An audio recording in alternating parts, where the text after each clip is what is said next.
नमस्कार दोस्तों, आपका स्वागत है हमारे YouTube चैनल क्रिस्टल लर्निंग पे। तो आज जो हम लोग सब्जेक्ट देखने जा रहे हैं वो है हीट एंड मास ट्रांसफर। अच्छा क्वेश्चन आया था जो कि ग्राफ बेस्ड था कि आपको ग्राफ अगर पता है कि कैसे बनता है और उसका इंटरप्रिटेशन क्या है।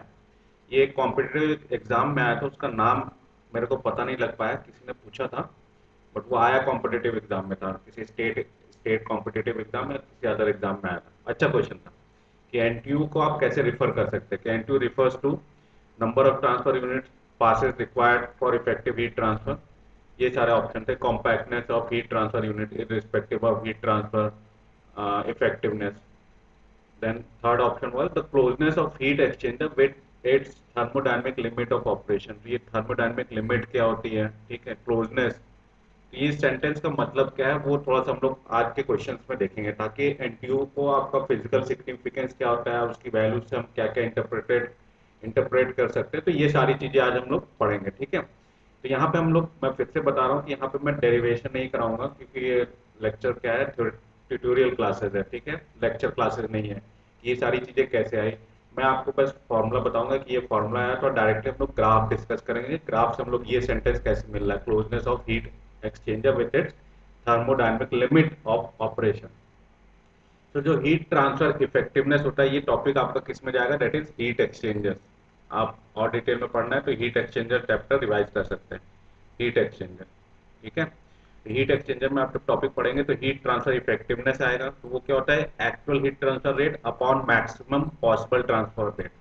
तो मैक्सिमम जो पॉसिबल ट्रांसफर रेट होता है वो कब होगा, that is delta T maximum. Hot in का इनलेट है, इन से मतलब इनलेट है, एच से मतलब हॉट फ्लूइड, और minus T C inlet fluid. Okay, तो यहाँ पे हमें पता चल जाएगा कि अगर आपको मैक्सिमम ट्रांसफर रेट क्या हो जाएगा, सी मिनिमम।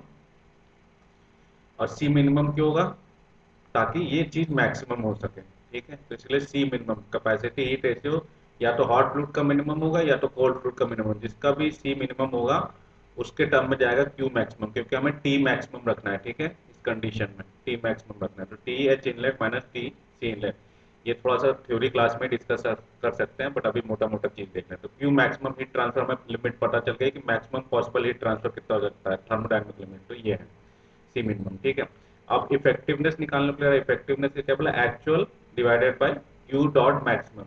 यहाँ पे हम लोग इफेक्टिवनेस दो तरीके से दे सकते हैं, एक हॉट फ्लूइड के रिस्पेक्ट में और एक कोल्ड फ्लूइड के रिस्पेक्ट में। तो हॉट फ्लूइड के रिस्पेक्ट में होगा M H C H and bracket T hot inlet minus T H outlet, कितने पे निकला वो माइनस कर देंगे, डिवाइडेड बाय नीचे maximum heat transfer rate, that is C minimum. तो दोनों को केस में जो मैक्सिमम है वो सेम रहेगा। आप यहाँ पे वैल्यू देखिए और यहाँ पे वैल्यू देखिए, तो मैक्सिमम हीट ट्रांसफर रेट दोनों के केस में सेम होगा, बट एक रिस्पेक्ट में होगा हॉट फ्लूइड और एक रिस्पेक्ट में होगा कोल्ड फ्लूइड के रिस्पेक्ट में एक्चुअल, और वो देखेंगे। तो क्यों देखना पड़ा हमें ये, क्योंकि हमें जब हॉट फ्लूइड आपका सी मिनिमम, उसके दो केसेस बनेंगे, ठीक है, कि हॉट और कोल्ड फ्लूइड में है minimum value of capacity rate. जिस समय जो कम होगा उसके हिसाब से जो इफेक्टिवनेस की वैल्यू है वो चेंज हो जाएगी। जैसे पहला केस क्या कह रहा है कि हॉट फ्लूइड की मिनिमम है, तो उस कंडीशन में क्या हो जाएगा, सी एच लेंगे। तो यहाँ पे ऊपर वाले फॉर्मूले में आप देखें, ऊपर वाले फॉर्मूले से कंपेयर करेंगे तो सी मिनिमम है, ठीक है।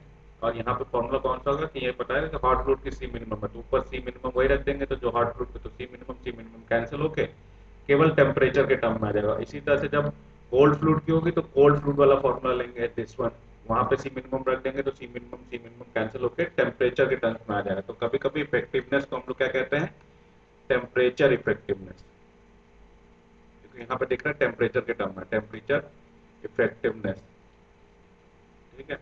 ये कुछ था इफेक्टिवनेस के बारे में, हमने देख लिया। तो अब कुछ ग्राफ बनेंगे या फॉर्मूला आएगा, that is effectiveness of parallel flow heat exchanger. जब निकालेंगे तो आपका ये बड़ा सा कुछ फॉर्मूला आता है, सी मिनिमम अपॉन सी मैक्सिमम, इस टाइप से कुछ फॉर्मूला आता है।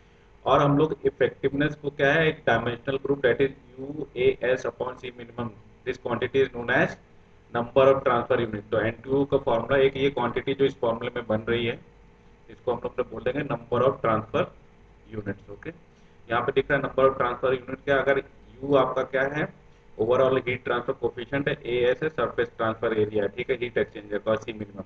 यू अगर आपका गिवन है और सी गिवन है क्वेश्चन में सी मिनिमम, तो दिख रहा है एन की वैल्यू अगर लार्ज है तो एरिया भी लार्ज होगा, या उल्टा देखे एरिया लार्ज है तो एन की वैल्यू ज़्यादा मिलेगी। ठीक है, तो यहाँ से क्या लिख सकते हैं, thus the larger the value of N larger the heat exchanger. तो हम समझ जाएंगे कि लार्ज वैल्यू ऑफ एन मिल रहा है तो इसका मतलब क्या है, हीट एक्सचेंजर बड़ा है। इसी तरह से हीट कैपेसिटी रेशियो डिफाइंड होगा, that is C minimum upon C maximum equal to C. यहाँ से जो इफेक्टिवनेस है वो फंक्शन किसका दिख जाएगा, U A S upon C minimum upon C maximum का दिख रहा है आपको यहाँ पे। ठीक है, फंक्शन ये हम लोग क्या फंक्शन दे देंगे, that is NTU number transfer unit और हीट कैपेसिटी रेशियो सी का है पैरेलल फ्लो। तो पैरेलल फ्लो में जब ये सब्स्टिट्यूट करेंगे तो ये फॉर्मूला आ जाएगा, one E to the power minus NTU one plus C upon one plus C. ठीक है, इसका डेरिवेशन हम लोग थ्योरी लेक्चर में देखेंगे जब ये हम लोग हीट ट्रांसफर वाला टॉपिक पढ़ेंगे। इसी तरह से काउंटर फ्लो में आ जाएगा सिमिलर तरीके से, one minus E N two. तो ये फॉर्मूला बन रहा है, दिख रहा है इफेक्टिवनेस और एन टू और सी के बीच में। तो इस तरह से ग्राफ बनता है, ये ग्राफ आपने देखा होगा पैरेलल फ्लो और इसी तरह से सिमिलरली काउंटर फ्लो में बनेगा। ठीक है, यहाँ पे अभी इसी को हमको रीड करना है। इधर एक्सिस क्या है, या तो टेम्परेचर इफेक्टिवनेस का और परसेंटेज में, ठीक है, इनटू 100 किया परसेंटेज में। और यहाँ पे देखिए नंबर ऑफ ट्रांसफर यूनिट है, और यहाँ पे देखिए वैल्यू चेंज हो जाती है। ये वाला अगर ग्राफ ले रहे हैं आप, ये वाला ग्राफ ले रहे हैं तो यहाँ सी की वैल्यू क्या है, heat capacity ratio zero, that is C minimum upon C maximum equal to zero. फिर 0.25, 0.5, 0.75 और 1। देख रहे हैं जब सी की वैल्यू 1 है तो मैक्सिमम इफेक्टिवनेस के अराउंड 50 के आसपास है। फिर जब 0.75 है तो मैक्सिमम 60 है, बट उसके रीच नहीं कर रहा है। ठीक है, क्लोज जा रहा है उसके पर रीच नहीं कर रहा है। और एक आप देख रहे हैं कि जैसे जैसे आप एनटीयू की वैल्यू बढ़ा रहे हैं ये वैल्यू क्या कांस्टेंट होती जा रही है। ठीक है, कि आप जितना भी लार्ज करते जाएंगे, इनफाइनाइट साइज भी कर देंगे तब भी ये टच नहीं करेगा या कांस्टेंट रहेगा। ठीक है, तो एक लिमिट होती है कि जिसके बाद आपको जो हीट ट्रांसफर का साइज बढ़ाने से कोई फर्क नहीं पड़ता हीट ट्रांसफर रेट पे, तो वो डिफाइन करता है। ठीक है, कहाँ पे आके वो वैल्यू कांस्टेंट हो जा रही है। ठीक है, तो ये दिख रहा है कि आपको इनफाइनाइटली लार्ज भी करेंगे तो उससे कोई फर्क नहीं पड़ने वाला। इनिशियली आपको दिख रहा है कि आप जैसे साइज बढ़ाएंगे, जैसे एनटीयू की वैल्यू बढ़ाएंगे तो इफेक्टिवनेस अच्छी मिलती है, बट एक पॉइंट के बाद वो कांस्टेंट हो जाती है। तो इस ग्राफ से ये मिल रहा है हमें। ठीक है, तो ये सारे कुछ पॉइंट्स हमने देखे। ठीक है, तो आइए इसी को डिस्कस कर लेते हैं। ठीक है, ये ग्राफ याद रखिएगा। तो dependence of effectiveness on NTU हमने देखा। तो from figure one temperature effectiveness curve for different values of capacity ratio C tend to converge and approach constant values as NTU increase. तो जैसे मैंने बोला कि डिफरेंट वैल्यूज हर सी की वैल्यू के लिए अलग अलग आप देखेंगे। तो क्या हो रहा है कि एक जैसे जैसे आप एनटीयू वैल्यू बढ़ा रहे हैं तो ये वैल्यू कन्वर्ज हो रही है, कन्वर्ज होकर कांस्टेंट बन जा रही है। ठीक है, ये कांस्टेंट वैल्यू है। पहले तो क्या रही, बढ़ रहा बढ़ रहा बढ़ रहा बढ़ रहा, फिर यहाँ पे आके कांस्टेंट वैल्यू हो गई। ठीक है, तो ये देखा converge constant value as NTU increase. ठीक है, और क्यों हो रहा है, this is due to the fact that in case there is a maximum limiting values of E H ले या ई सी ले। इफेक्टिवनेस की वैल्यू हमने देखा था टेम्परेचर के टर्म में रेशियो है। ठीक है, अगर नहीं याद आ रहा है तो ये आप दोबारा देख लीजिए, दैट इज ये जो ई एच और ई सी लिखा हुआ है ये, तो इसकी एक लिमिट है कि हॉट इनलेट और सी इनलेट और एच इनलेट और सी आउटलेट, ठीक है, इनकी एक लिमिट है जिसकी वजह से वो कांस्टेंट हो रहा है। ठीक है, ये इनफाइनाइट नहीं जा सकता है, इस पूरे क्वांटिटी की एक लिमिट है। इसी वजह से वो दिख रहा है कि एक जगह जाके वो कांस्टेंट हो जा रहा है। ठीक है, तो वही सेंटेंस लिखा है, this is due to the fact that in each case there is a maximum limiting values of effectiveness E H और E C corresponding to the, और वो वैल्यूज कहाँ होगी, asymptotic values of effectiveness which could be achieved in exchanger of infinite size। तो आप देख रहे हैं इनफाइनाइट साइज का यहाँ मतलब क्या है, जब लार्ज वैल्यूज आप ले रहे हैं। ठीक है, इंटू 4 5 जब लार्ज वैल्यू पे जाके हम देख रहे हैं कि ये एसिम्प्टोटिक कह रहा है, मतलब ये कब मीट आउट करेगा, जब आप इन्फिनिटी बढ़ा देंगे, एनटीयू की वैल्यू इन्फिनिटी ले जाएंगे तब ये वैल्यू 100% या इसकी मैक्सिमम लिमिट पे टच करेगा। असमटोट, असमटोट को भी डिफाइन करा, असमटोट मतलब होता है कि एक लिमिटिंग वैल्यू दी है बट उसको टच नहीं कर रहा है, क्लोज है उसके। मान लीजिए हमने लिमिट दे दी, ये मैक्सिमम लिमिट थी। ठीक है, ये मैक्सिमम लिमिट थी और हम एनटीयू बढ़ाते जा रहे थे तो बढ़ रहा है, तो अभी हमें देख रहा है कि इनफाइनाइट किसी डिस्टेंस पे जाके या इनफाइनाइट एनटीयू की वैल्यू पे जाके ये दोनों कर्व टच करेंगे। तो एसिम्प्टोट होता है मतलब उस फाइनल लिमिटिंग पॉइंट के क्लोज जाना। ठीक है, एग्जैक्टली टच नहीं करता है, हम अज्यूम करते हैं कि इनफाइनाइट पे टच करेगा, तो इसको कहते हैं अजम्प्टोट। ठीक है, तो ये दिख रहा है these asymptotic values, तो यही values are thermodynamic limits which are fixed by relative magnitude. और वहां पे हमने देखना ये asymptotic वैल्यू मैक्सिमम जो एप्सिलॉन की वैल्यू क्या था, टेम्परेचर के रेशियो में थी, sum T T minus inlet और टी माइनस आउटलेट करके कुछ वैल्यूज थी, अभी फॉर्मूला मेरे को दिख नहीं रहा है तो मैंने बता रहा हूँ। ये वैल्यू हम लोग ने टेम्परेचर के, तो वो दिख रहा है कि वो किस पे डिपेंड करेगी, सी की वैल्यू के ऊपर। सी भी थी आपकी वहाँ पे हीट कैपेसिटी रेट कितना है कि सी मिनिमम के ऊपर डिपेंड करेगा कि इनलेट लेंगे और इनलेट का टेम्परेचर क्या है, ठीक है। तो magnitude of heat capacity rate क्या है, ठीक है, उस पर डिपेंड करेगा, और इनलेट के टेम्परेचर पे डिपेंड करेगा क्या है। And are independent of heat transfer mechanism, और उसका हीट ट्रांसफर मैकेनिज्म कंडक्शन है, कन्वेक्शन, उन सब चीज़ों के ऊपर नहीं डिपेंड करेगा। डिपेंड किस पे करेगा, केवल कैपेसिटी रेट और इनलेट टेम्परेचर। हमें ये दिख गया कि ये एसिम्प्टोटिक वैल्यूज ही इसकी थर्मोडायनेमिक लिमिट बता रहा है कि इससे मैक्सिमम वैल्यू, यहाँ पे हम देखें अगर पूछे कि इस कंडीशन में maximum effectiveness C equal to जब 1 है तो मैक्सिमम इफेक्टिवनेस कितनी हो सकती है, दैट इज अराउंड 50। 50 के ऊपर नहीं जा सकता, तो इसने थर्मोडायनेमिक लिमिट डिफाइन कर दी कि 50 के ऊपर इफेक्टिवनेस नहीं मिलेगी इस कंडीशन के लिए। ये एसिम्प्टोटिक वैल्यूज जो है ये सब एसिम्प्टोट्स है। ये एसिम्प्टोटिक वैल्यूज क्या होती है, इसकी मैक्सिमम एफिशिएंसी बताता है, ठीक है, जो अचीव कर सकता है। तो a word asymptotic means approaching a value, a curve arbitrarily close as some sort of limit is taken, ठीक है, या line or a curve approaches a given curve arbitrarily closer, their point of touch tends towards infinity, infinite पे जाके touch करेगा, ठीक है।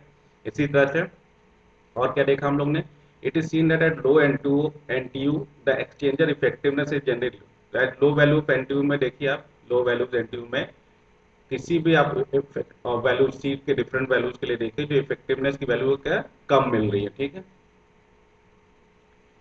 With increasing value of NTU exchanger effectiveness generally increase करती है, इफेक्टिवनेस इंक्रीज भी in the limit it approaches the maximum asymptotic value. Maximum asymptotic value का मतलब क्या, maximum effectiveness irrespective of the size.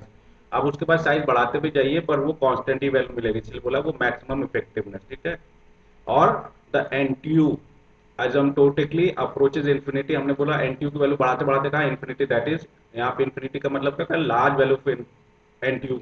And the closer the heat exchanger that is effectiveness approaches its thermodynamic limit. तो हम यहाँ पे क्या देख रहे हैं फिगर में कि जैसे जैसे एनटीयू बढ़ रहा है तो हमें पता है कि जो हमारा जो हीट इफेक्टिवनेस है या हीट एक्सचेंजर क्लोज जा रहा है अपने मैक्सिमम इफेक्टिवनेस पॉइंट पे, ठीक है, या रीच कर रहा है मैक्सिमम इफेक्ट, कितना क्लोज है। अगर एनटीयू की वैल्यू यहाँ है तो हमें पता है इतना डिफरेंट है, यहाँ पे है तो ये आपका मैक्सिमम से इतना दूर है, यहाँ पे वैल्यू एनटीयू की है तो आपको पता है यहाँ पे इतनी दूर है, फिर यहाँ पे पहुंच गया तो मतलब कांस्टेंट है। तो ये क्लोजनेस बता रहा है कि कितना क्लोज है अपने मैक्सिमम इफेक्टिव पॉइंट से। एनटीयू की वैल्यू क्या बताएगा कि वो कितना क्लोज है अपने मैक्सिमम इफेक्टिवनेस वैल्यू से, ठीक है। वो एसिम्प्टोटिक वैल्यूज होती है, फिर से पढ़ लेते हैं कि और the NTU asymptotically approaches infinity, that is large values of NTU, the closer the heat exchanger approaches its thermodynamic limit। जब NTU की वैल्यू अपना एसिम्प्टोट पे रीच करेगा दैट इज मैक्सिमम पॉइंट पे, ठीक है, लार्ज वैल्यूज पे, उसी समय जो हीट एक्सचेंजर की इफेक्टिवनेस है वो भी अप्रोच कर जाएगी हम अपनी मैक्सिमम लिमिट पे, ठीक है, maximum effectiveness. Thus values of NTU refers to closeness of heat exchanger with its thermodynamic limit of operation. उसका जो लिमिट ऑफ ऑपरेशन है थर्मोडायनेमिक लिमिट हमने बता दिया कि इससे मैक्सिमम नहीं हो सकता, तो वहां उसके क्लोज पहुंच जाएगा। तो ये लाइन में ही पूछा था, वैल्यूज ऑफ एनटीयू क्या रिफर करता है, the closeness of a heat exchanger with its thermodynamic limit of operation. उसकी थर्मोडायनेमिक लिमिट कितनी, दैट इज मैक्सिमम एफिशिएंसी कितनी है, उसके क्लोज है कितना। तो आई होप आपको इसका जो एक्सप्लेनेशन है वो क्लियर हो गया होगा। इनमें जो टर्म्स यूज किए हैं, closeness of heat exchanger, thermodynamic limit of operation क्या है, ठीक है। तो मिलते हैं नेक्स्ट क्वेश्चन में विद द नेक्स्ट टॉपिक। तब तक खुश रहें, आबाद रहें।